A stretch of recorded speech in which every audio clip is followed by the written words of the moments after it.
कहानी की शुरुआत में हमें अमेरिका के एक छोटे से शहर में जूडी को दिखाया जाता है, जो कि पेशे से एक डॉक्टर थी और इस समय वो अपनी नर्स से बात कर रही होती है। और आज उसके शहर में एक बेसबॉल का मैच होने वाला है और उसकी नर्स ये मैच को देखना चाहती है क्योंकि उसका एक खास दोस्त इस मैच को खेलने वाला था। यहाँ पे जूडी भी उसकी बात मान जाती है और उसे जल्दी छुट्टी दे देती है। दूसरी तरफ हम जूडी के हस्बैंड डेविड को देखते हैं, जो कि शहर का एक मशहूर शेरिफ था। वो भी अपने साथी के साथ इस मैच को देखने के लिए आया हुआ था। शुरू में तो सब कुछ नॉर्मल रहता है और वो दोनों नर्स के फ्रेंड की तारीफ भी कर रहे होते हैं, लेकिन अचानक कुछ ऐसा होता है जिसकी वजह से गेम को रोकना पड़ता है। एक बूढ़ा आदमी अपने हाथों में गन लेते हुए ग्राउंड के बीच में जाता है। डेविड उस आदमी के पास पहुंचने से पहले ही ग्राउंड को खाली करवा देता है। अब डेविड उससे बात करने लगता है और वो उसकी बातों का जवाब नहीं दे रहा होता। अब डेविड को ये लगने लगता है कि ये आदमी किसी नशे में ऐसी हरकत कर रहा है। अब डेविड उसे गन नीचे करने के लिए कहता है, लेकिन आदमी उसकी बात नहीं मानता और उस पर गन तान देता है। क्योंकि अब डेविड को उससे खतरा लगने लगता है तो उसे शूट करने का फैसला करता है, तो वो इसीलिए उसे शूट करके मार देता है।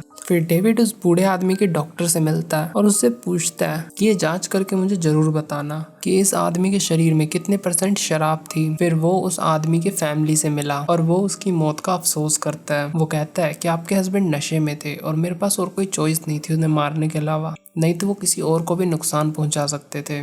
लेकिन उसकी वाइफ उसकी किसी भी बात को सुनना ही नहीं चाहती थी। वो कहती है कि उन्होंने काफी पहले ही शराब छोड़ चुके थे और वो इस बात से काफी खुश भी थी और ये बात बताते समय वो रोने लगती है और फिर वो डेविड के मुंह पे एक चाटा मारती है। अब इस हादसे के बाद डेविड को उस रात नींद ही नहीं आती, इसीलिए वो सुबह जल्दी उठ जाता है और फिर वो खुद को घर के कामों में बिजी कर लेता है ताकि वो इस चीज को जल्द से जल्द भूल सके। जूडी उसके पास उसे तसल्ली देने के लिए आती है और वो उससे कहती है कि देखिए, आपने कुछ भी गलत नहीं करा है, सिचुएशन के अकॉर्डिंग जो ठीक था आपने वही करा है, आपको इस बारे में ज्यादा नहीं सोचना चाहिए और अगर आपने वहाँ ऐसा ना किया होता तो वो आदमी किसी न किसी को चोट पहुंचा सकता था। फिर इसके बाद डेविड अपने ऑफिस आ जाता है, जहाँ से मेडिकल रूम से उसे खबर आती है कि उस इंसान के शरीर में 1% भी ड्रग्स नहीं थी और ना ही किसी प्रकार का नशीली पदार्थ। अब इस चीज को जान के डेविड काफी ज्यादा हैरान हो जाता है और वो ये सोचने लगता है कि आखिर फिर क्या रीजन रहा होगा कि वो आदमी ऐसी हरकतें कर रहा था। अब इसी बात को सोचते हुए वो उसी पिच पे आ जाता है जहाँ पे उसने उस अजीब आदमी को देखा था। अब यहाँ पे उसे स्कूल का प्रिंसिपल दिखाई देता है, जो कि काफी गुमसुम बैठा हुआ था। यहाँ पे डेविड उसे कई बार आवाज लगाता है, लेकिन प्रिंसिपल तो जैसे उसे इग्नोर कर रहा होता है। फिर सीन कट होता है और हमें हॉस्पिटल का सीन दिखाया जाता है, जहाँ पे एक अजीब सा केस आया हुआ था जिसे जूडी हैंडल कर रही होती है। यहाँ पे एक औरत अपने हस्बैंड, जिसका नाम बिल होता है, उसकी दिमाग की हालत ठीक करवाने के लिए उसे डॉक्टर के पास लाई हुई थी। लेकिन यहाँ पे वो आदमी यानी कि बिल उससे बोलता है कि मैं एकदम ठीक हूँ और मुझे नहीं पता मेरी पत्नी यहाँ पे मुझे क्यों लाई है। अब जूडी उससे उसका नाम पूछती है, लेकिन वो इस चीज का जवाब ना देते हुए ये बात दोबारा रिपीट करता है कि मुझे नहीं पता मेरी पत्नी मुझे यहाँ क्यों लाई है, मैं तो एकदम ठीक हूँ।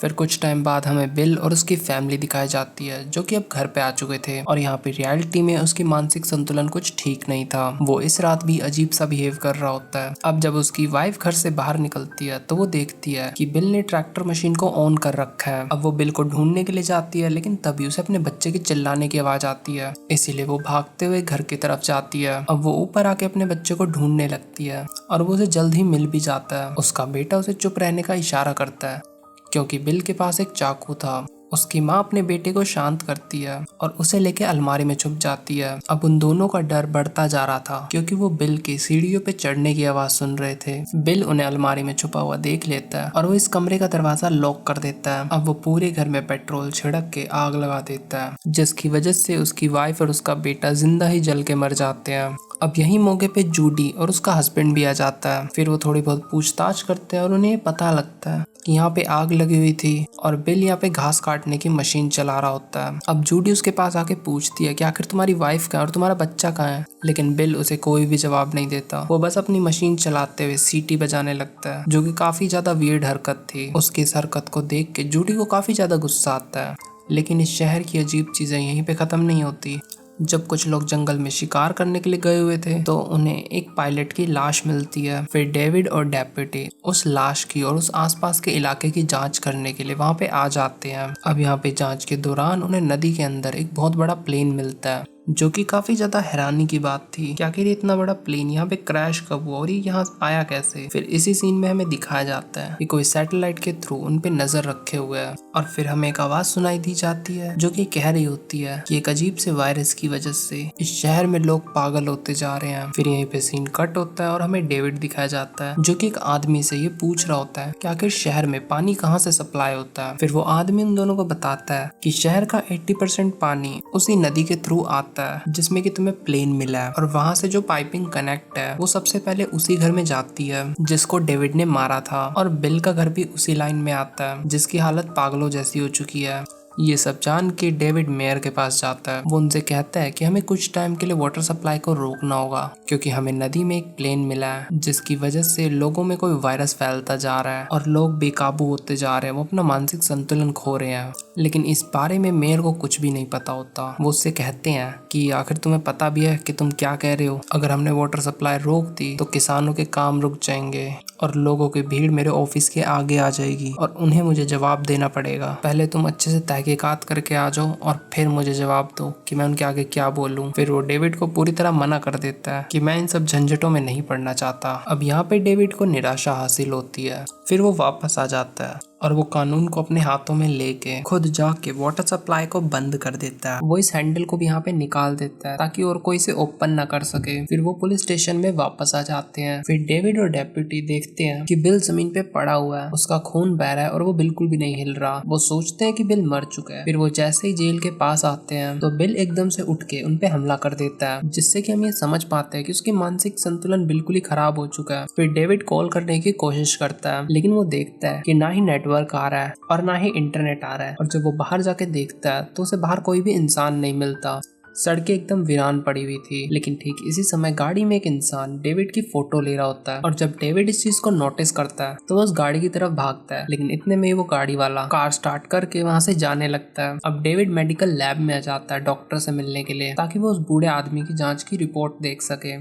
लेकिन यहाँ पर तो उसे एक जख्मी आदमी दिखाई देता है जिसकी हालत इस समय काफी खराब होती है। डेविड उसकी मदद करने की कोशिश करता है लेकिन तभी उसके पीछे से डॉक्टर उस पर हमला कर देता है क्योंकि अब डॉक्टर भी इस वायरस का शिकार हो चुका था और वो डेविड पे अंधाधुंध हमले किए जा रहा था। लेकिन डेविड यहाँ किसी न किसी तरह से बच जाता है और इसमें डेप्यूटी भी उसकी थोड़ी हेल्प करता है। फिर डेविड अपने घर पे आ जाता है। वो जूडी को सारी बातें तो नहीं बताता लेकिन वो उससे कहता है कि अभी शहर सुरक्षित नहीं है तो तुम्हें अपने माँ बाप के घर पे चले जाना चाहिए। जूडी इस बात पे राजी नहीं हो रही थी क्योंकि डेविड उसे अकेले जाने के लिए कह रहा था लेकिन जूडी भी उसे साथ चलने के लिए कहती है। तभी इसी बहस के बीच उन्हें एक आवाज आती है और जब डेविड घर के बाहर चेक करने जाता है तो कुछ आर्मी वाले उसे पकड़ लेते हैं। फिर वो आर्मी ऑफिसर जूडी और डेविड दोनों को पकड़ के एक बस में डाल देते हैं जहाँ पे डेप्यूटी पहले से मौजूद था। आर्मी वाले उन्हें कैंप में ले आते हैं जहाँ पे पहले से काफी सारे लोग मौजूद थे। यहाँ पे फौजियों के साथ काफी सारे डॉक्टर भी मौजूद थे जो कि आने वाले सभी लोगों का टेम्परेचर चेक कर रहे होते थे और जिनका भी टेम्परेचर यहाँ पे लो निकलता था उन्हें इन्फेक्टेड मान के अलग कर दिया जाता था। यहाँ पे बदकिस्मती से जूडी का टेम्परेचर काफी कम निकलता है जिसकी वजह से उसे इन्फेक्टेड श्रेणी में डाल दिया जाता है और उसे अलग कर दिया जाता है। यहाँ पे डेविड फौजियों से लड़ने लगता है लेकिन वो उसे मार के बेहोश कर देते हैं। दूसरी तरफ जूडी को बांध के एक लैब में लाया जाता है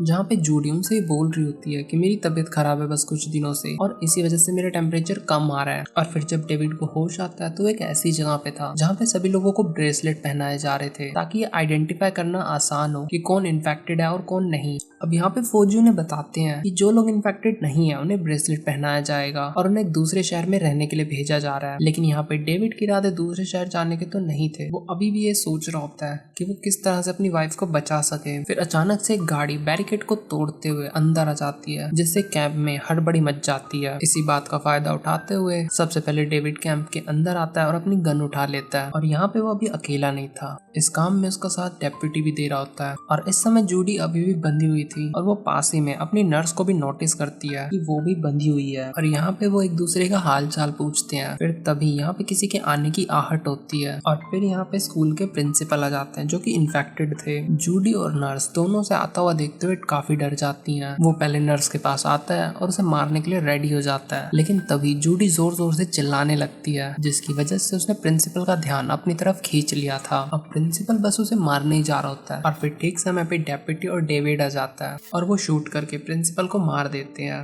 और वो इस तरह उन दोनों को बचा लेते हैं। फिर अब वो चारों साथ में मिलके एक महफूज जगह ढूंढने के लिए निकल चलते हैं। अब यहाँ पे नर्स कहती है कि हमें सबसे पहले मेरे दोस्त के घर पे जाना चाहिए ताकि हम उसे भी साथ में ले चलें। और जब वो उसके घर पे आते हैं तो वो उन्हें घर पे मिल जाता है, लेकिन वो कहता है कि मैं एकदम ठीक हूँ और मुझे मेरी मॉम को भी लेके आना है, तुम सभी बस मेरे लिए थोड़ी देर रुको, मैं उन्हें लेके आता हूँ। लेकिन फिर तभी यहाँ अचानक से आर्मी के लोग आ जाते हैं।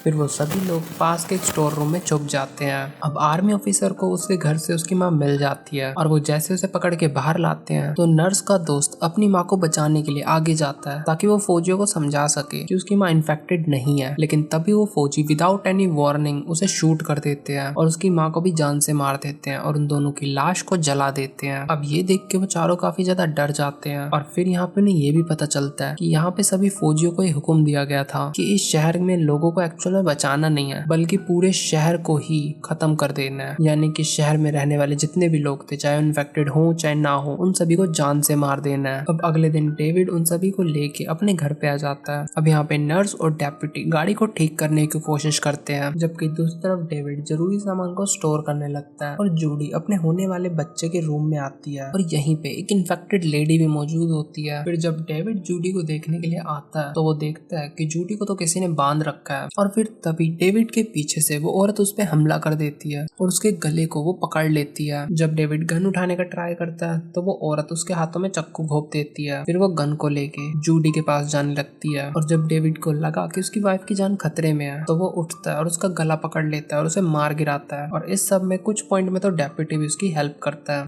लेकिन इस सब में जूडी ये नोटिस करती है शायद डेप्यूटी भी इन्फेक्टेड हो चुका है क्योंकि उसका बिहेवियर कुछ ज्यादा ही चेंज हो चुका है। लेकिन डेविड उसकी इस बात को सुन के मना कर देता है। फिर वो चारों कार लेके निकल जाते हैं। कुछ दूर आके नर्स को खांसी आती है जिस पर डेप्यूटी कहता है कि कहीं तुम इन्फेक्टेड तो नहीं हो, हमें तुम्हें उतार देना चाहिए यहीं पे। अब सभी यहाँ पे बहस करने लगते हैं, लेकिन डेविड इस बहस को खत्म करते हुए बोलता है कि हमें एक दूसरे पे इल्जाम नहीं लगाने चाहिए, हमें शांति से काम लेना पड़ेगा यहाँ। फिर अचानक से तभी एक हेलीकॉप्टर उनके सर के ऊपर आ जाता है और वो उन्हीं के आसपास मंडराने लगता है। अब डेविड अपनी कार का रास्ता बदलते हुए एक कार वॉश में ले जाता है। वो सभी यहाँ पे उस हेलीकॉप्टर के जाने का इंतजार कर रहे होते हैं, लेकिन तभी अचानक से कोई कार वॉश के सिस्टम को ऑन कर देता है और अब उनकी गाड़ी आगे बढ़ने लगती है।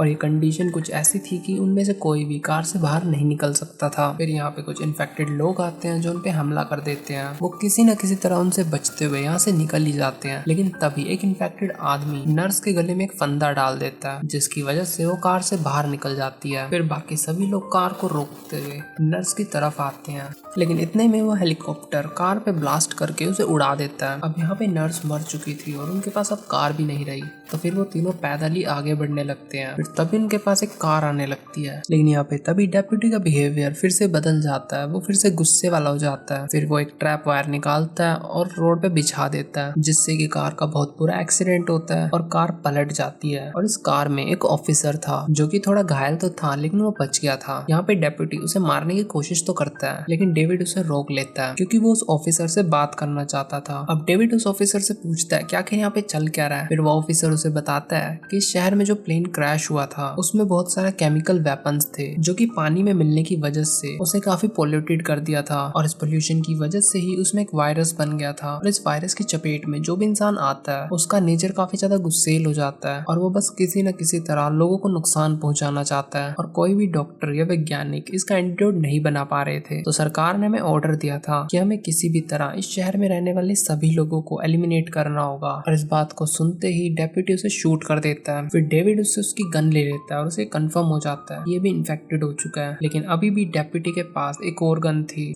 यहाँ पे उससे वो अपनी गन भी वापस ले लेता है और उन दोनों को गन पॉइंट पे लेते हुए वो आगे बढ़ने लगता है। कुछ दूर चलने के बाद डेविड डेप्यूटी को अपनी बातों में उलझा लेता है और उससे किसी तरह गन छीन लेता है और उसे अपने गन पॉइंट पे ले आता है। अब यहाँ पे डेप्यूटी भी इस चीज को एग्री करता है कि मैं इन्फेक्टेड हूँ और मैं मरने के लायक हूँ, लेकिन वो उससे कहता है कि मैं तुम दोनों के साथ कुछ और टाइम स्पेंड करना चाहता हूँ, प्लीज तुम मुझे अभी मत मारो, चाहे बेशक मुझे बाद में मार देना। इस बात पे वो दोनों मान जाते हैं। फिर रात होने पर वो एक बस स्टॉप पे आते हैं और ये रास्ता भी आर्मी वालों ने ब्लॉक किया हुआ था। अब डेप्यूटी उनसे कहता है कि देखो तुम इस बात की चिंता मत करो, मैं यहाँ पे फौजियों का ध्यान अपनी तरफ खींचता हूँ, तुम दोनों जाओ, कोई व्हीकल चुराओ और यहाँ से भाग जाओ, क्योंकि वैसे भी मुझे अब या तो कभी ना कभी तो मरना ही है, क्योंकि मैं इन्फेक्टेड हो चुका हूँ। एटलीस्ट तुम दोनों तो अपनी लाइफ को सिक्योर करो। अब वो गन लेके आगे बढ़ता है और आर्मी वालों के आगे आ जाता है। फिर तभी आर्मी वाले से शूट करने लगते हैं। मरते हुए भी वो आर्मी वालों को बुरा भला बोलने लगता है ताकि वो ज्यादा से ज्यादा आर्मी वालों का टाइम वेस्ट कर सके, जिससे कि डेविड और जूडी को भागने का एक सही मौका मिल सके। फिर यहाँ पे उन दोनों को ट्रक मिलते हैं जिसके अंदर इंसानों की लाशें भरी हुई थी। फिर यहाँ पे वो दोनों पास के कैफे में आके बैठ जाते हैं और बाहर निकलने का रास्ता सोचने लगते हैं। फिर तभी यहाँ पे एक सिपाही का रेडियो मिलता है जिसमें से उन्हें सुनाई देता है कि 10 मिनट में कुछ होने वाला है, और फिर एक टाइमर चालू हो जाता है जिसका मतलब साफ था कि 10 मिनट बाद कुछ न कुछ बड़ा होने वाला है। अब दोनों यहाँ से निकलना तो चाहते थे, लेकिन फिर तभी यहाँ पे कुछ इन्फेक्टेड लोग आ जाते हैं जो इनके पीछे लग जाते हैं। अब वो दोनों किसी न किसी तरह बचते हुए किसी को शूट करके तो किसी को जला के यहाँ से निकल जाते हैं। अब इस सब में उनका काफी ज्यादा टाइम लग चुका था और अब वो रेडियो में सुनते हैं कि उनके पास सिर्फ 35 सेकंड का टाइम बचा है। और अब जैसे ही 35 सेकंड पूरे होते हैं तो इस शहर में एक बहुत बड़ा धमाका होता है और इस धमाके की वाइब्रेशन से उनका ट्रक भी पलट जाता है। लेकिन खुशी की बात ये थी कि दोनों ही ठीक थे। अब वो दोनों ट्रक से बाहर आके पैदल ही आगे बढ़ने लगते हैं और फिर एट द एंड एक लंबा सफर तय करने के बाद वो एक नए शहर में पहुंच जाते हैं। और इसी के साथ ये मूवी यहीं पे खत्म होती है।